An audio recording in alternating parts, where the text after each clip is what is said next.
Tidak semua sakit bisa disembuhkan oleh obat. Kadang ada yang datang dari dunia yang tak kasat mata.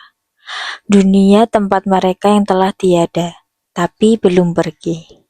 Kisah ini adalah pengalaman nyata ketika seseorang anak kecil nyaris kehilangan nyawanya karena 7 roh leluhur yang tak mau lepas. Halo guys, assalamualaikum warahmatullahi wabarakatuh. Terima kasih udah mampir di channel aku guys. Kalau kalian punya cerita yang menarik, coba komen di bawah atau kirim ke email aku ya guys. Maaf banget kalau ngomong aku ini belepotan, masih banyak belajar banget guys. Masih malu-malu juga ini. Langsung aja ke inti ceritanya ya. Judulnya 7 penjaga tak terlihat. Tahun 2022 adalah tahun paling melelahkan. Ulangi ya guys. Tahun 2022 adalah tahun paling melelahkan sekaligus penuh keajaiban dalam hidup kami. Saat itu anak kami baru berusia 1 tahun 8 bulan. Umurnya masih balita, belum bisa banyak bicara. Tapi sudah bisa berjalan kecil-kecil dan suka tertawa. Seharusnya hari-hari kami dipenuhi kebahagiaan melihat tumbuh kembangnya. Tapi kenyataannya jauh dari kata tenang. Anak kami terlalu sering sakit. Hampir tiap minggu panas. Kadang meriang, kadang sampai menggigil. Sudah tak terhitung berapa kali kami bolak-balik ke rumah sakit. Ganti dokter, ganti obat, bahkan sempat opname beberapa hari. Tapi anehnya, tiap kali sembuh hanya sebentar. 2 atau 3 hari sehat, lalu panas tinggi lagi. Badannya lemas, matanya kosong. Nafsu makannya hilang, seperti ada yang menguras energinya diam-diam. Dan ada satu hal yang makin lama kami perhatikan. Setiap kali ia sakit, anak kami selalu menatap ke atas, bukan sekedar lihat langit-langit rumah. Pandangannya kosong, dalam, dan tak berkedip. Kadang ia tersenyum sendiri, kadang menangis tiba-tiba. Beberapa kali ia bahkan menunjuk ke arah langit-langit dan mengoceh dengan suara lirih, seakan sedang berbicara dengan sesuatu atau seseorang yang tak kasat mata.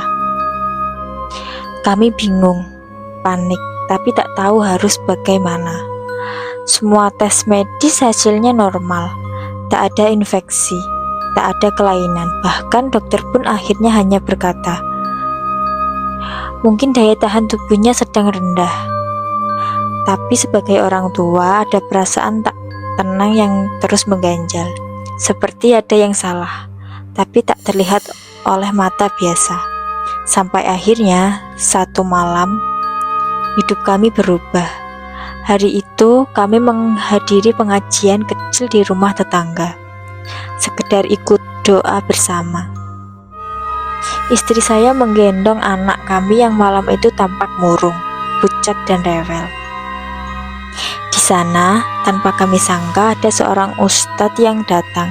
Kami bahkan tidak tahu siapa beliau sebelumnya. Ustadz itu hanya memandangi anak kami dari kejauhan. Tapi sorot matanya tajam, seolah melihat sesuatu yang tak kami lihat.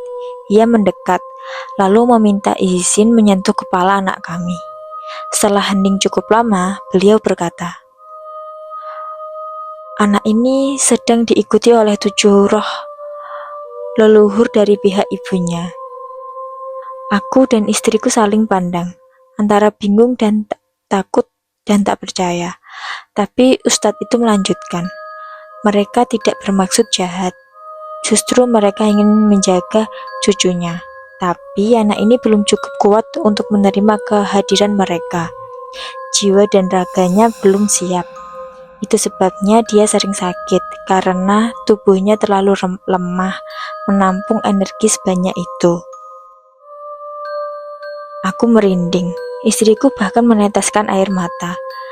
Bayangkan, 7 entitas gaib terus mengikuti anak kami, berniat menjaga, tapi justru membahayakan karena terlalu berat bagi tubuh kecilnya. Ustadz itu lalu menawarkan bantuan. Ia tidak melakukan ritual aneh. Ia hanya mengajak kami berzikir bersama, membaca doa-doa pelan. Tulus, ia mengatakan akan mencoba berbicara dengan para leluhur itu untuk sementara waktu, meminta mereka mundur, memberi ruang agar anak kami tumbuh kuat dulu, dan baru boleh ketika ia dewasa nanti mereka boleh kembali sebagai penjaga. Proses itu tak sampai 1 jam, tapi setelah itu anak kami berubah drastis. Malam itu ia tidur lelap, tidak gelisah, tidak rewel. Dan sejak hari itu panasnya tak pernah datang lagi. Nafsu makannya kembali. Tidak ada lagi pandangan kosong ke langit-langit. Tidak ada lagi senyum atau tangis tiba-tiba. Ia tumbuh jadi anak ceria, sehat dan kuat. Kini usianya sudah 3 tahun lebih. Tak pernah lagi mengalami sakit aneh itu. Dan kami tahu, apa yang terjadi malam itu bukan kebetulan. Yang paling membuat kami terharu, Ustadz itu menolak bayaran. Ia bahkan berkata, "Saya hanya menyampaikan apa yang saya lihat, bukan orang pintar. Hanya hamba biasa." Sebelum beliau pergi, satu kalimat terakhir yang ia ucapkan masih terngiang sampai sekarang.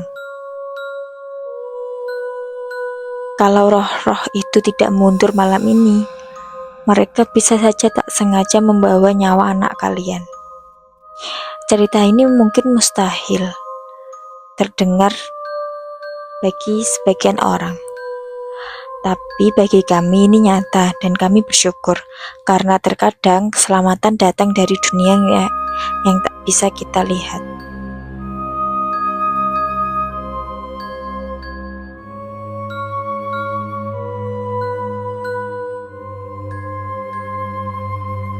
Sejak hari itu, anak mereka tak lagi menatap kosong ke langit-langit.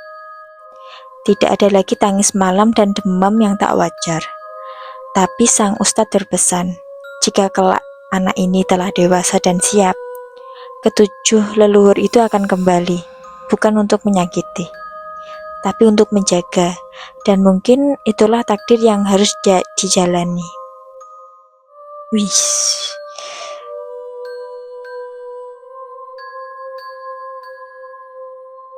Jika kamu pernah mengalami kejadian serupa, tulis ceritamu di kolom komentar guys. Kami akan bacakan episode berikutnya. Jangan lupa like, subscribe, dan aktifkan lonceng agar subscribe dan komen. Dan jangan lupa aktifkan lonceng agar tidak ketinggalan cerita berikutnya guys. Bye bye. Wassalamualaikum warahmatullahi wabarakatuh. Bye bye.